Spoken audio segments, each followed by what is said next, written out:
On this very first episode of Black in the Stacks, I speak with the first African American woman to lead the American Library Association, Tracie D. Hall. Hall is not only a world class librarian, she is also an author, curator, and advocate for the arts. We spoke about the books that she's currently invested in, the state of Black librarianship, and share a very special moment that I'm sure will resonate with listeners as much as it did with me. Well, first and foremost, thank you so much for agreeing to speak with me today. How are you doing? I'm doing well. How are you? I'm doing well. Thank you for asking. So we'll just jump right in. What is your library story? So, how did you get involved with working in libraries?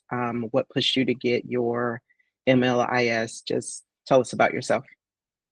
Well, I was a library user thanks to my family, especially my grandmother, as I've shared, previously, anytime anyone asked, my grandmother was one of those um, people who only came really out of the house, one of those Southern women who came out of the house for only really important occasions and like going to the doctor, going to take care of bills, going to church, those kinds of things. And when I was young, she made sure the library was on our rotation. So I knew just from how she used her time so economically and so intentionally that the library must be a really important place. And she helped me get my first library card. And those weekly visits were a part of the rotation. So I kind of grew up using the library and, because it was of value to my family. And then later on in college, I think it really was in college that I became more aware of the library as a formal space to continue one's education, because alongside the standard curriculum, that I was taking for my major and minor, I really turned to the library when I got curious about things and wanted to think. I think Ta-Nehisi Coates says this in Between the World and Me, when he says that the library was for him, that he really saw his opportunity to become a free thinker using the library. That resonates with me. And so I think before I even thought about librarianship, I was already a library user and really converted to the possibilities of what libraries could do in our lives, as well as supporting us and becoming free thinkers. But it was Sasha Orange, Marquita, who was then director of what is now the Office of Diversity, Literacy, and Outreach Services. At that time, it was the Office of Literacy and Outreach Services.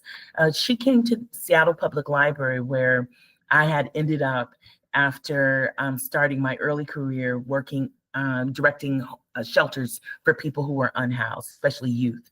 And I had seen a job offering at Seattle Public Library for youth services, senior program coordinator for youth services. And I thought, wow, these are like the two things I care about the most together, working with people who are unhoused and also libraries. So I applied, I ended up getting the job. And probably a year after that, Sasha Orange came to the library to speak and to meet with leaders there. And she came to I had this tiny little office. I mean, I think it was only like a bookshelf wide, really.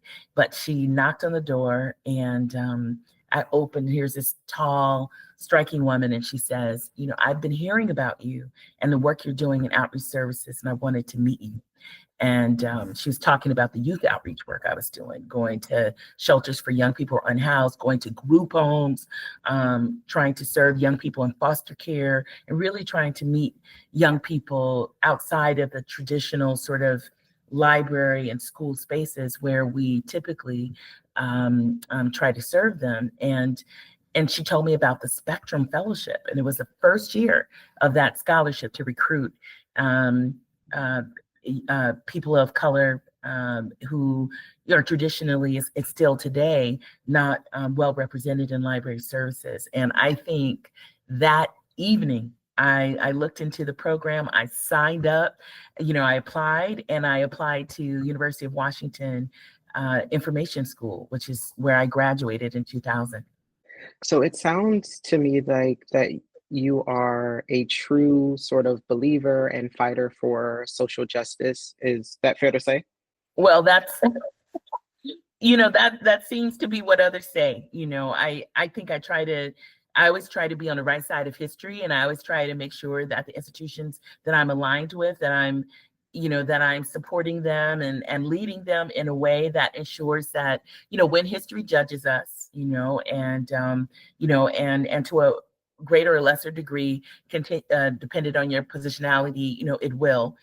Even if it's you looking in retrospect, I want to make sure that my time is used wisely and for the right things as much as I can. And I want to make sure that the institutions that I'm aligned with, the same. So, speaking of history, by my count, you've made history at least twice. Do you ever feel pressure to continue being the first at something? No, not at all. Not at all. I mean, I feel more pressure making sure that I'm not the last at something, right? That's the pressure. You want to make sure that you want to make sure that you're a gate opener, and not a, sort of gatekeeper. I always try to, make sure of that. And even when I will tell you, I remember I rented an apartment in the Pacific Northwest in Seattle, and it came to my attention, or was brought to my attention, that I was the first Black person that the landlord had ever rented to. This is back in the day when that was still a thing, and we know housing discrimination is real. But I remember hearing that, and I remember saying to myself, I'm going to try to set a standard so that this landlord feels like it's a good thing if they rent to people who look like me. I want to make sure that I represent, first of all, my home training, right? And I also represent the genius and the ingenuity that is present in all people. And so I don't try to be the first, but I always try to make sure I'm not the last.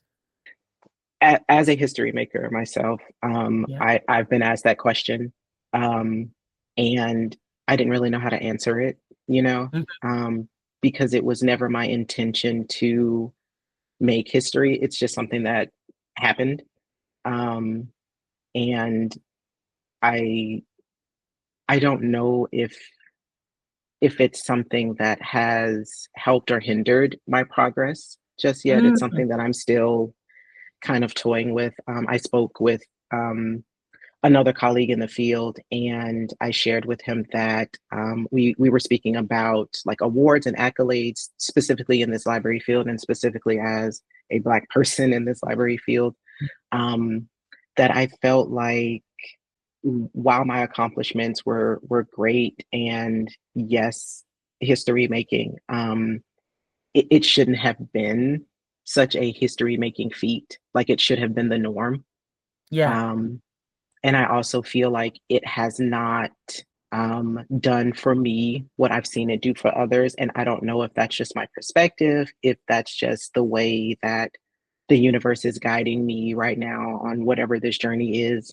Hmm. Um, but it was interesting to hear him say that, you know, what is it to be named a mover and shaker, right? In a field that very often does not support people who look like me. Hmm. Um, Yep. but that I should be proud of the things that I've accomplished and the things that I've done, because not everybody gets an opportunity to do so. Yeah. I mean, first of all, I mean, let's think about it. There are a lot of people who do incredible things and never win an accolade at all. I think about, people. I spend a lot of my time in Montgomery between Seattle, where I teach at the University of Washington Information School, and also in Montgomery, which is a part-time residence for me. And one thing that I think about is that in addition to John Lewis and Martin Luther King and Rosa Parks, there are so many people who made such a huge difference, actually paved the road, for um, their breakthroughs. That most people don't know their names and they never won an accolade. So I think number one is that we don't work for accolades. And then two, we don't expect accolades to do anything for us. Rosa Parks, as much as we, you know, hold her up as iconic. We know that she wasn't the first person, right, to refuse to sit in the back of the bus. She was a person who was able to get the breakthrough, but we also know that she had to leave Montgomery because even though we hold her up as an icon, she was never able, she and her husband, to gainfully work again in that town. She had to move to Detroit in order, to gain her likelihood, to gain a livelihood once again. And so we also know that Dr. King, when he was assassinated at 39, he didn't know that buildings would be named after him. Instead, he was being seen by some people as either not progressive and revolutionary enough, and by others as too progressive and revolutionary. So, a lot of even though he had won a Nobel Prize, but in a lot of ways that was symbolic. That was the rest of the world saying that we see the apartheid conditions that are happening in the US, and we disagree, and we support this leader of a movement, the larger movement that is pushing back against that. But, I think, at least for myself, I don't work for accolades, and many of the accolades or awards that may have come my way, to be honest, I didn't even know they existed. I really didn't.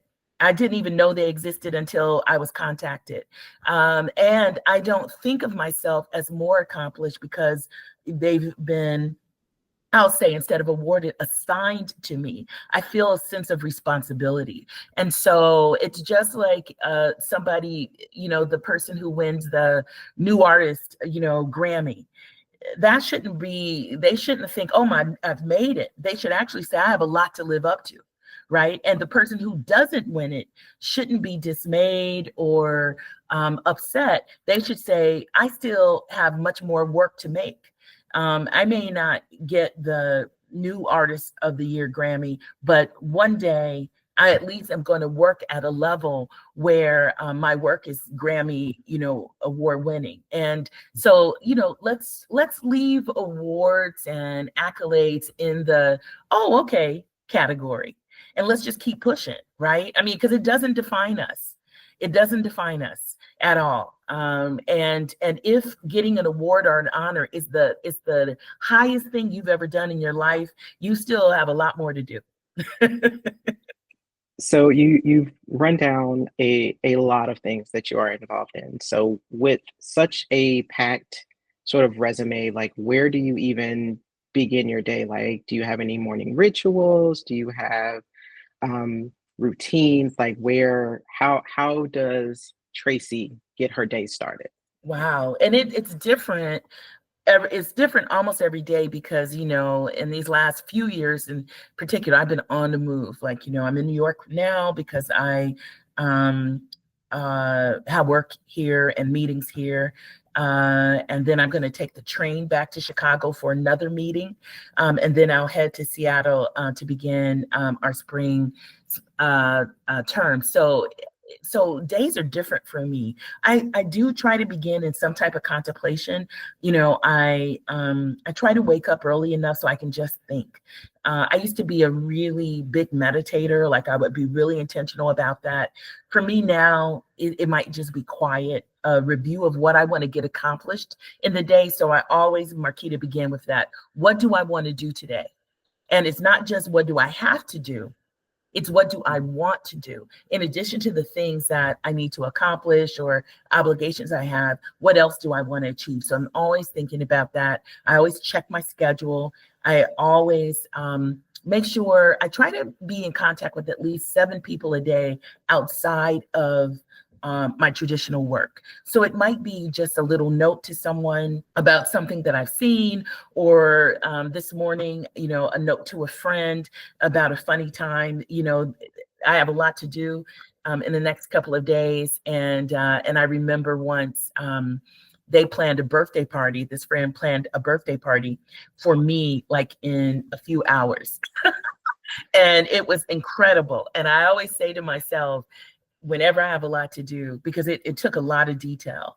And it was an act of love, but I think about that. And I always say, whenever I have a lot to do, I think about how this person was just so painstakingly detailed with what they did, and how it made me feel. And yet I know that they didn't have a lot of time themselves. So I would try to just be intentional, and I try to reach out, to people. I always try to read in the morning. I want to have a slow enough morning to read. So this morning I did a little bit of reading. That's important to me because I want to know what's happening in a day, what's happening in the world. And I also want to know how it matters to the things that I care about the most. So I always do a little bit of that. And then I would say that I have a real ritual of getting dressed, each day. I try to be intentional about that. It maybe the outcome is not always there, but I really believe that how we put ourselves together can determine how we feel.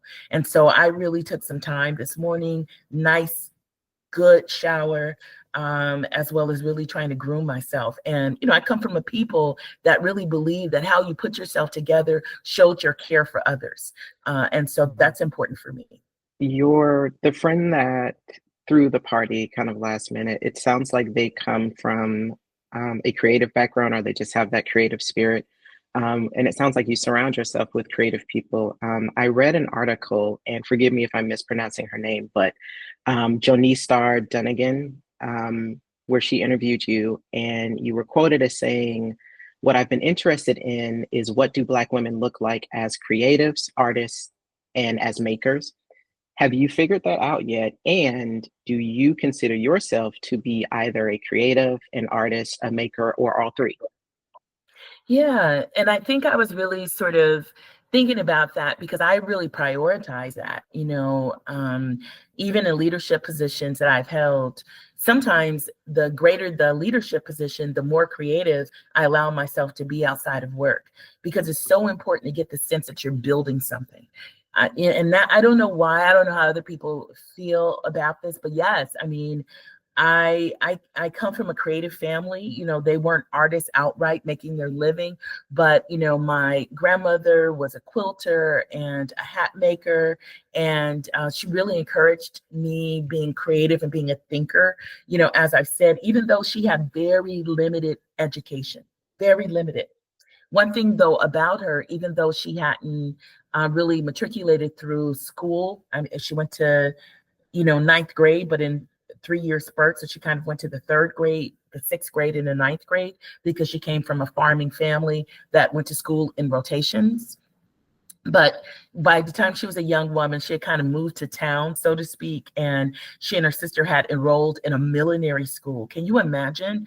They had enrolled in a hat making school, and she brought those forms and blocks for making hats with her throughout her motherhood and grandmotherhood. She was always buying like a hat that was maybe inexpensive and then just completely refashioning it. Hats were really important to her. And and she was creative. And when she was quilting, she would take over our big kitchen table and we'd eat other places in the house because, she was quilting.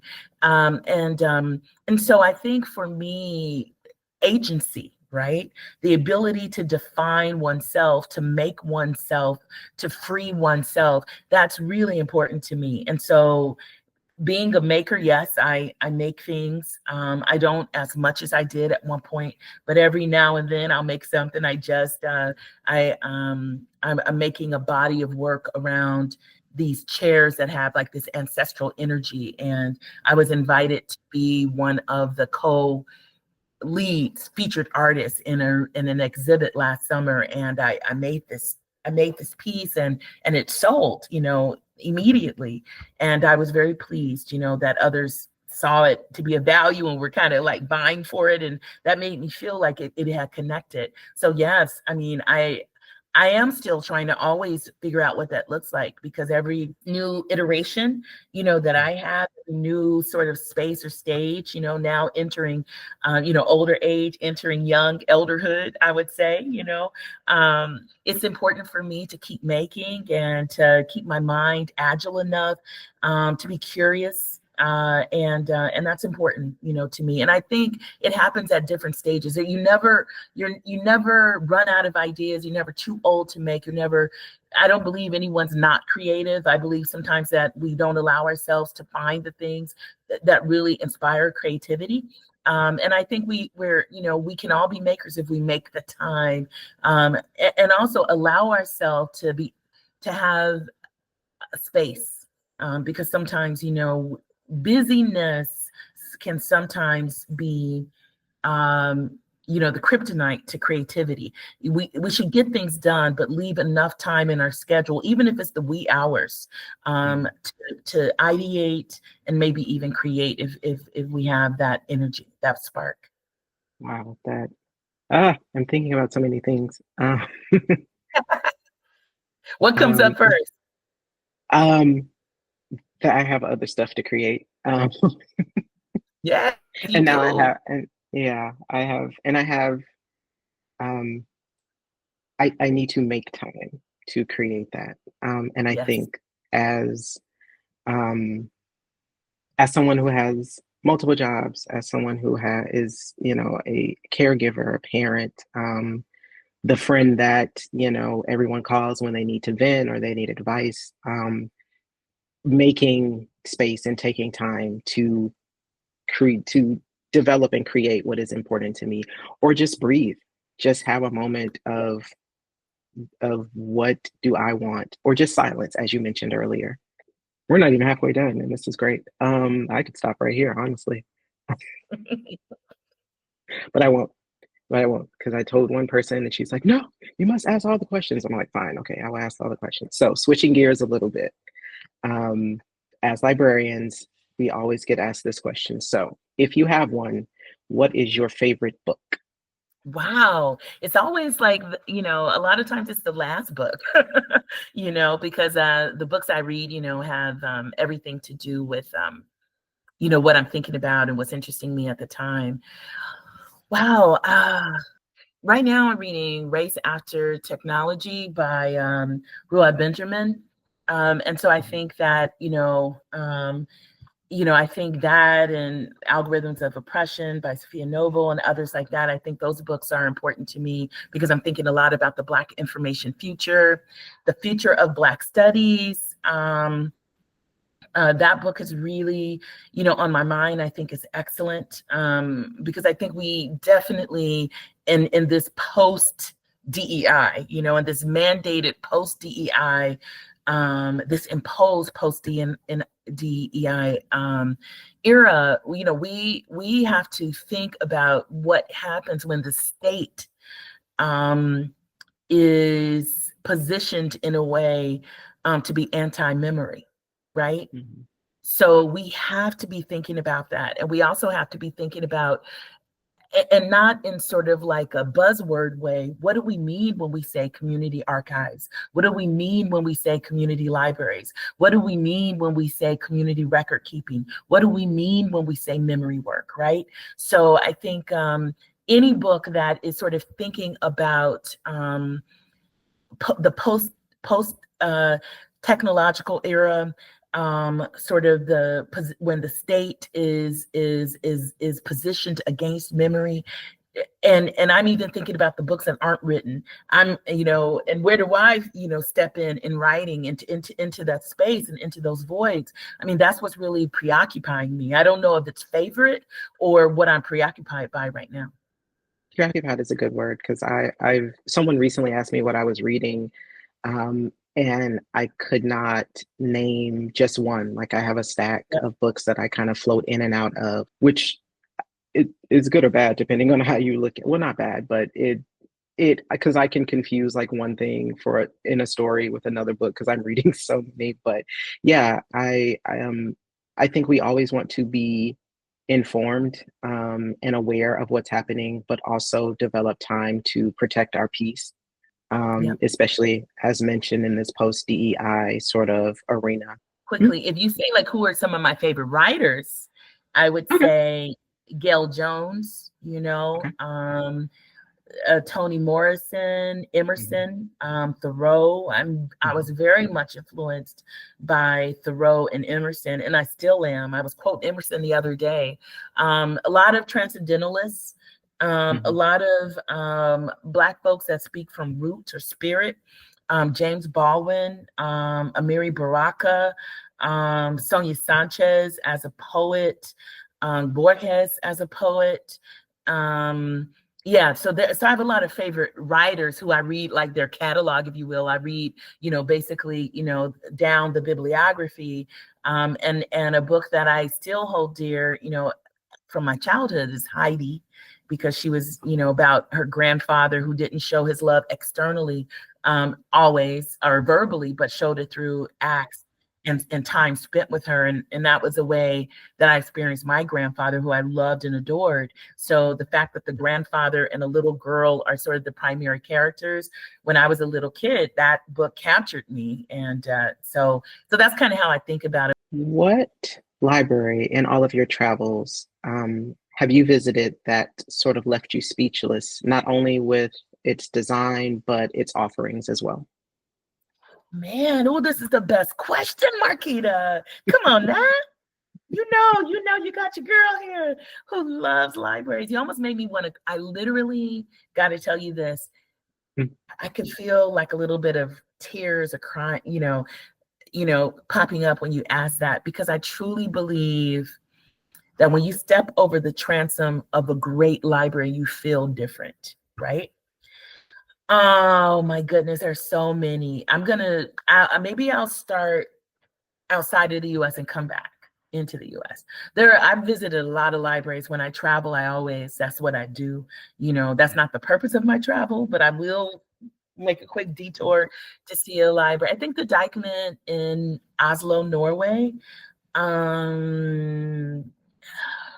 captures how I feel today, literally, about the electricity that you can feel when you walk into a great library.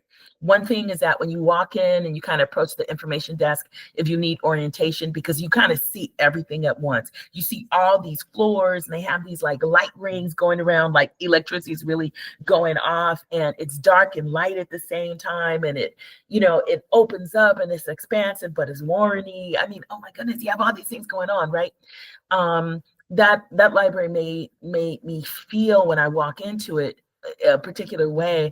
And then when they offered you a cozy to put your cell phone in, if you chose to have an immersive experience and allow yourself to just be in the library without the kind of distraction that we know we get from a cell phone, I couldn't take it. And then the children's floor, like the parents and the children were like, getting it on, like doing everything. And then there were these extraordinary places to read. That library, my goodness.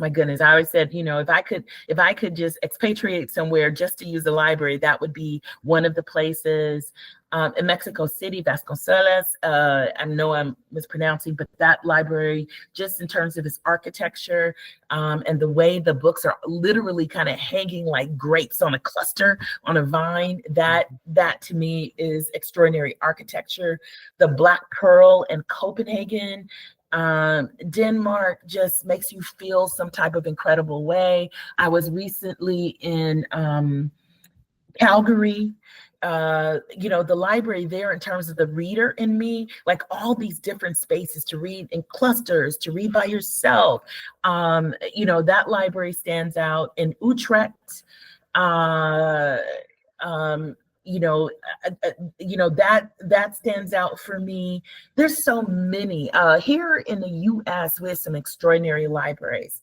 I was just in the Morgan, in New York, a private library, the intentionality, the book is object, the book is of value, it connects and connotes that. I think in terms of where the books I will say this, I will take photographs of books on shelves just to see the run. I will say that Enoch Pratt Library in Baltimore, in terms of their collection development, it's like pure gold on the shelves. I was in Salt Lake City. I felt that way too in their display, the Salt Lake City Public Library. I think in terms of the book as sort of like being in this tranquil space and transporting you, the public library in Reno, Nevada, with its like inside garden. Everyone, if you go to Reno, go there. And then in terms of the library interacting with the reader and being sort of empathetic to reading as like as a practice, a reading practice. I think Austin Public Library it has all of these egresses, the ways in which the staff are kind of embedded in sort of your desire paths, right? As architects say, the way you want to use the library. So you're not necessarily feeling like you're going to them. You feel like you're just encountering them on your journey, the way they've really made their teen room in terms of empathetic design. And I know I'm missing out on so many libraries because New York Public, Boston, my beloved Chicago Public Library, and some of their extraordinary branches, like the Vivian, thinking about Woodson and the Vivian Harsh collection. I mean, I could go on and on. I'm gonna stop myself here. So if a library wasn't mentioned, I'll have to talk about it in another place, because I think that one of our biggest assets in the United States, two of them are our parks, our public parks, and definitely our libraries. I just, sometimes I think about the wealth, what wealth means, and to me, the ways that I feel wealthy I feel wealthy when I have a place that's free and open to read and to think and to learn, and also to walk and to sit and to play. That makes me feel wealthy, because you don't have to even have a dollar to access those things. Some of those places I've been, and some of them are on my to visit list. So Yes. I'm excited about that. What is one thing, or if you can't pick one, a couple of things, but what is something that you will always be proud of? I think it is the time I spent with my mom before her death, the time I spent with my dad before his death, and the time I spent with my grandmother in the couple of years before her death, getting to know her as a woman, getting to know her as a young girl, as a young mother, hearing her stories. The time I spent with my aunt, though I think tending to people who are transitioning and hearing them out, those are the things I'm proud of in my life, proudest of. What is the most surprising thing that you've learned about yourself? That's a great question, because I'm still learning. Let me see here. One is how easily I'm transitioning into growing older, because I was the kid for a long time. I was a lot of times I was in spaces where I was like the youngest, right? The youngest, especially at work, or sometimes my various interests would place me in places where, I was the mentee to someone who was, much more accomplished and all of that. And I think I'm surprised that, I'm not pushing back against growing older. I don't look at myself as, less able or less, even though my body has changed and some of my abilities have changed. I don't know how I'm going to feel, 10 years from now, but I appreciate my journey. And I think sometimes when you're a woman, you're kind of taught that, as you age, you're supposed to regret that, but I actually welcome it. I see the changes in my face. I see the lines under my eyes, and I know how they got there. And I appreciate them. I am sometimes walking on a cane these days because, I have arthritis, which I really need to try to shift and change, with diet and new forms of exercise. But sometimes I have to be, on a cane. And I wondered how I was going to feel about that and how self-conscious, but not at all. I'm more interested in making sure that I have full mobility, but I'm moving, I'm moving so far um, into young elderhood graciously, and I love it. What excites you these days? Waking up. Amen. Amen. Hey, a new day, a new day. No, Amen. that's it. I mean, it's real simple. It's a new day, a new slate. Hey, being able-bodied, just like I said, being able to feel, touch. I mean, I'm at that level where I don't take these things for granted. I'm Generation X, on the kind of on the beginning end of Generation X, not at the very beginning, but right in there. And Generation X, despite all of the gains in with longevity and in healthcare, we can see the stress of being in this small generation, but a generation that saw the rise of crack, that saw HIV like really run rampant.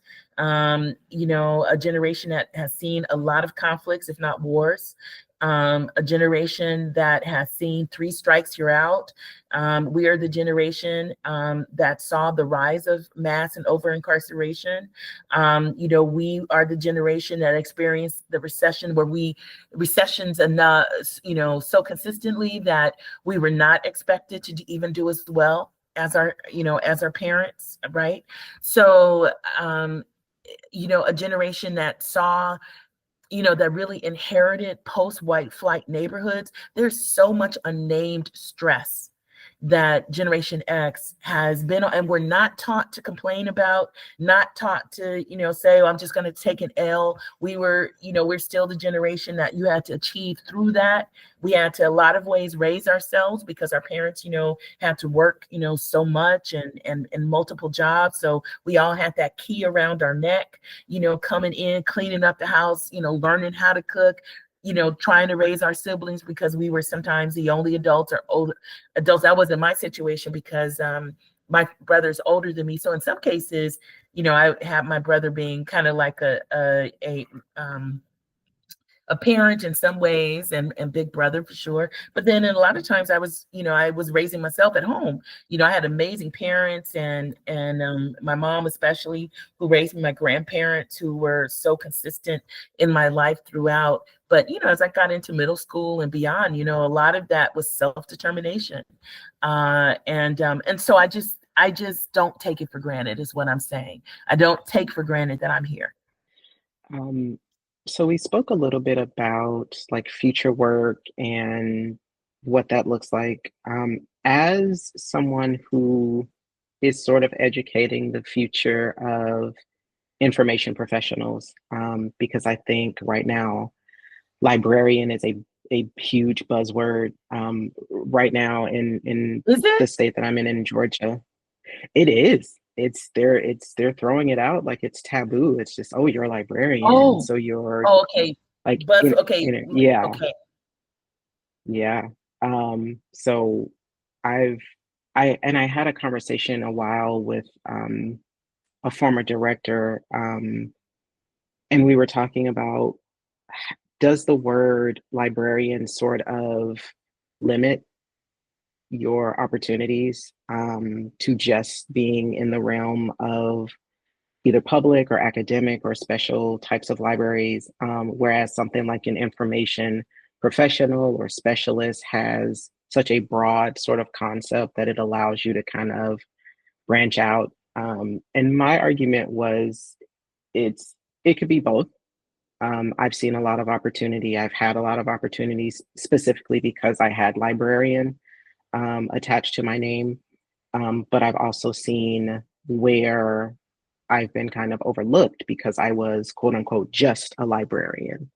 Mhm. And so as we think about the future of libraries and information access, do you have a vision of what you would want it to look like? And then, so like a future no holds barred, everything is wide open, all of this censorship nonsense is squashed and done, what is the vision? And then do you also have a more realistic sort of outlook for where we are right now, if that makes sense? No, it does. And that's a great question. And I think, at the beginning, I was, wondering what you meant by librarian being a buzzword, but I hear what you're saying is that in some places being a librarian is seen as being in some ways like triggering or problematic, position. And I think that in those places where, being a librarian or being a teacher are seen as problematic, those are places, that are engaged in, a form of anti-intellectualism, right?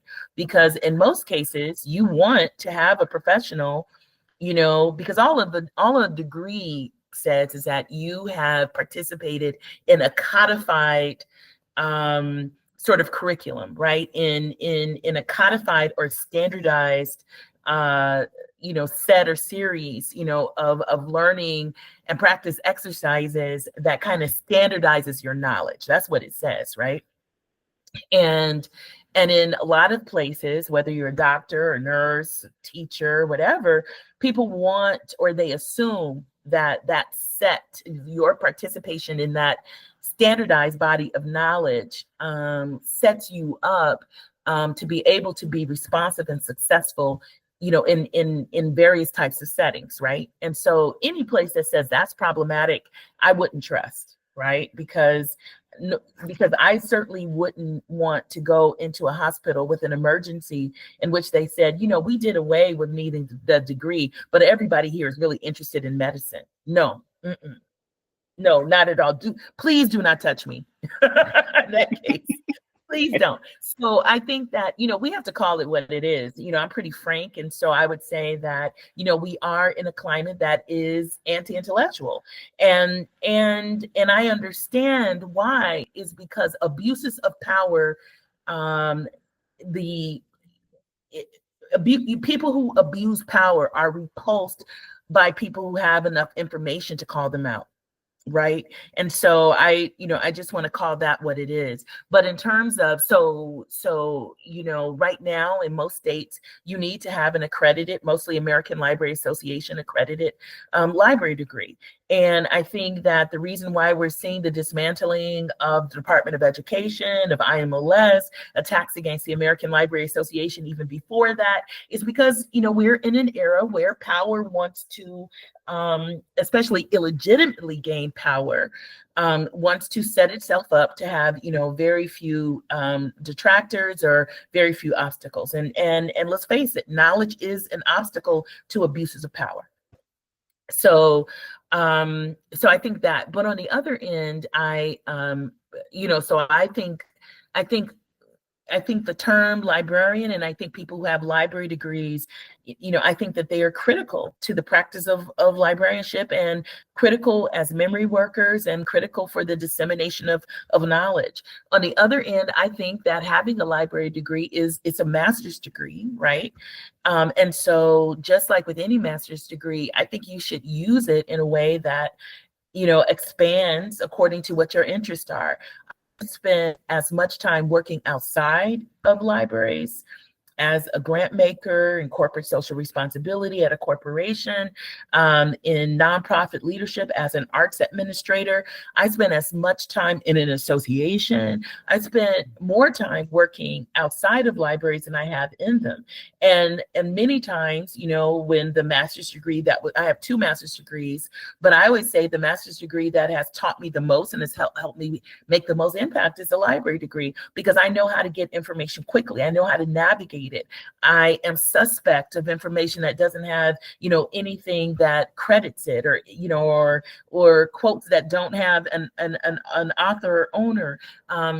There is a sophistication around information analysis, being able to read thoroughly quickly as we do. There's a lot of skill sets. I mean, we're not just we're not sitting at desks. There is a whole body of preparation, as you know, that equips one to be a librarian. And newsflash, those are some of the same executive leadership and executive functioning skills that prepare you to be, really an impactful leader in general. And so I'm all for, I'm not for euphemizing and saying, let's call people anything but a librarian if that's, what they're, if that's what, where they're working. But I definitely am for using your degree and letting it take you wherever you want to go. I have thoughts, but I don't want them recorded. So I mean, I could edit them out, like it's my stuff, but still, no. Before I ask my very last question, and I always ask this as my very last question, is there anything that we have not talked about that you want the people to know? No, I'm following your lead, and I'm doing this because you asked. So your question, or whatever questions you have, are the ones that we should pay attention to. Sounds good. All right. So this is my last, well, one of my last questions. So final question. What does life after libraries look like for you? What does life after libraries look like for me? You mean if libraries no longer exist, or in general? So I have, in addition, so I have two things. Like this podcast is Black in the Stack, so like Black people in libraries, right? Like actively. But I also do a thing called Life After Libraries, because while I work, as you've mentioned that you do as well, adjacent to libraries or in that realm, I am not actively in a library anymore. That's a whole another thing. But what does, and I've been trying to figure out like what is life after I've dedicated, for me, I have been, and I still count them, but like actively in libraries, I was 16 plus years into the field in various forms. I've been in public libraries. I worked for the Auburn Avenue Research Library down in Atlanta. I've been a school librarian. I am a learning experience librarian now, on a contract basis. So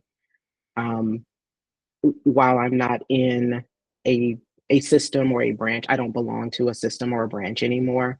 I'm still very much in that world. Like I want to know what's going on. I am very active. I do participate. I was at a conference last year, speaking on a panel, but I've been trying to explore what is my life now that I am not, I don't want to say tethered, but I felt like I was, as a creative person, I felt like I was boxed in.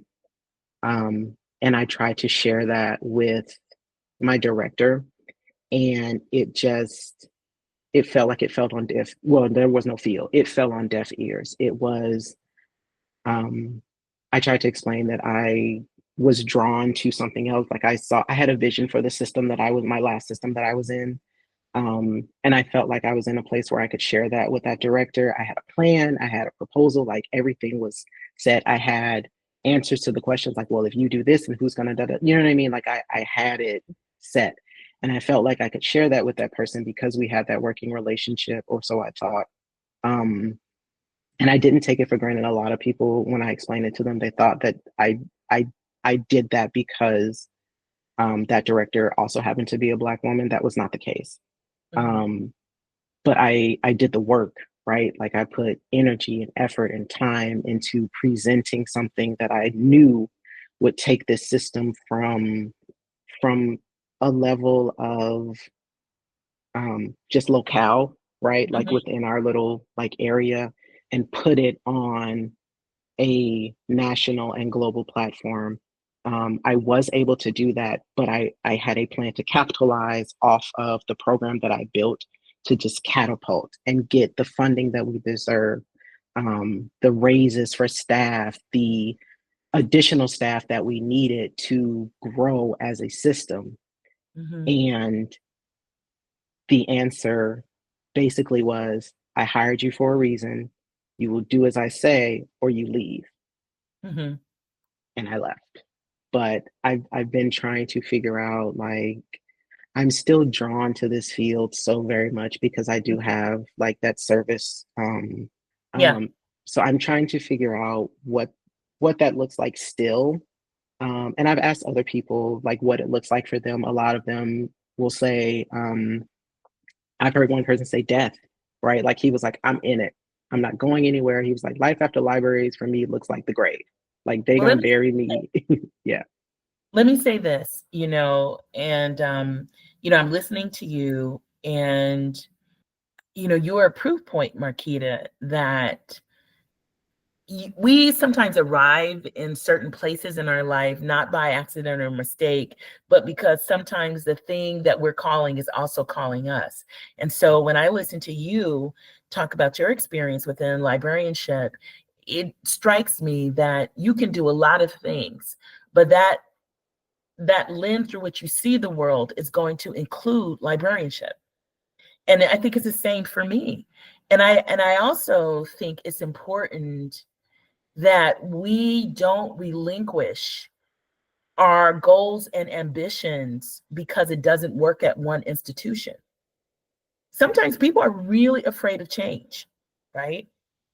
I used to joke and say, I used to joke and say to when I was younger, to my peer librarians, you know, there's very little that we can do that would upset the apple cart in libraries. So we need to try all of it. And if it doesn't work in one institution, get to the place that it can. Or if it doesn't work at the level, that you are, then get to the front of the table or to the head of the table. And I would say for me, the only thing that interests me about leadership is my desire to see inclusion in institutions, is to see institutions go deeper in terms of service and impact. That's the only reason because I don't need leadership. I'm a creative person. I can do a lot of things without, 14 meetings a day. I can do a lot of things without, everybody looking at me when there's a problem. What are you going to do? Sometimes leadership can be isolating, right? Or without the judgment that comes from leadership. When even when you're not in the room, that people are talking about, they're saying your name often, and sometimes attributing problems that you didn't make and you were nowhere near. You weren't even around sometimes when decisions were being made. In some cases, you weren't even thought of yet, in terms of just being born. Institutions also have, their time cycles. And when you're a leader, you inherit all of that. You inherit institutional artifacts and problems and issues. And sometimes you inherit the antipathy of people in the institution who just haven't liked leadership. So I always say the only reason why I say yes or may get interested in leadership positions is the opportunity, as I said before, to lead the organization to the better side of right, or to a former side of right, the firmer side of right. And also to test myself, because that stuff is hard. Leadership is hard. But I would say, I don't know, if you are, I don't know many librarians that do it for the money. There's some people who do it because they kind of have this, this sort of wrongly placed idea that, librarianship might be easier than another job. But I think they're the same people that might get into education because they think it's easier to work with kids. As soon as you get into it, you realize the responsibility of educating another human being is formidable, and also taking in account the other kind of social or personal context, in which they're operating in. That stuff is so hard. And I would say librarianship can be extremely rewarding, but it is not an easy job if you do it right. If you're phoning it in, I don't know, because I haven't phoned it in. But if you're somebody who's really interested in the library as a learning hub for the school or the campus or for the community or the prison, then you know that it is a job that sometimes is very thankless, but it is a job that requires every brain cell that you have, and sometimes your ability to lift, to climb, to shape, to chip, to clean, to do all those things. So I would say that you never leave that work. When I've been an arts administrator, I've always been trying to work with the library, right? When I have been a grant maker, I've always been thinking about, how do we support the library as really the seat of especially of public learning in a city or region. So I don't think I've ever left the library, though I've mostly worked outside of the library, and I don't think I ever will, especially today that we're exiting the information age and we're entering the post information age, or what I would call the not only the disinformation age, but really an age of of a certain type of politicized or weaponization of thinking, right? In what society are you against people because they're awake? Isn't being awake and being engaged the foundation of a democratic society? So I don't think I can afford, personally, as a resident, as a citizen, a resident of the cities that I live in and spend time in, as a citizen of this country, I cannot afford to leave. Forget about me being a librarian. I can't afford to leave libraries. If anything, I need to be more invested in libraries than I've ever been, and I need to encourage others too. And I want to encourage you. I want to encourage you to make sure that when people say no to an idea that you have, that doesn't disincentivize you. It causes you to really inspect it yourself more deeply, and also to understand that no plan can be successful without buy-in on some level. Either you get buy-in from your peers or the people that you're going to be supporting, or you get buy-in from above. Buy-in from above, not getting that is not the end of the story. Sometimes if you're being blocked, is really a sign to go to another institution where you're going to be welcomed, and where your ingenuity and your level of engagement and deep care are welcomed. Never let one institution or one no stop you, and certainly don't allow it to lead to push you to leave librarianship. In fact, more of us need to come to librarianship. More of us need to come to our libraries. This is the time to really assert the power of memory, the power of imagination, and the power of knowledge. It sounds like life after libraries for you is just more library stuff. Just more libraries. Well, life after library is ensure that we're leading a life worth living. And for me, a life worth living is, I think it was Socrates who said, the unexamined life is not worth living. And I think libraries are really sort of that space where concentrated examination happens and is encouraged. Thank you so much for your time. Thank you for Yes. all of your insight. Thank you for being you, and thank you for being so willing to speak with me today. Take care, okay? All right, you too. Okay, bye-bye now. For more information, you can find us online at blackinthestacks.com. That's BLACKINTHESTACKS.com.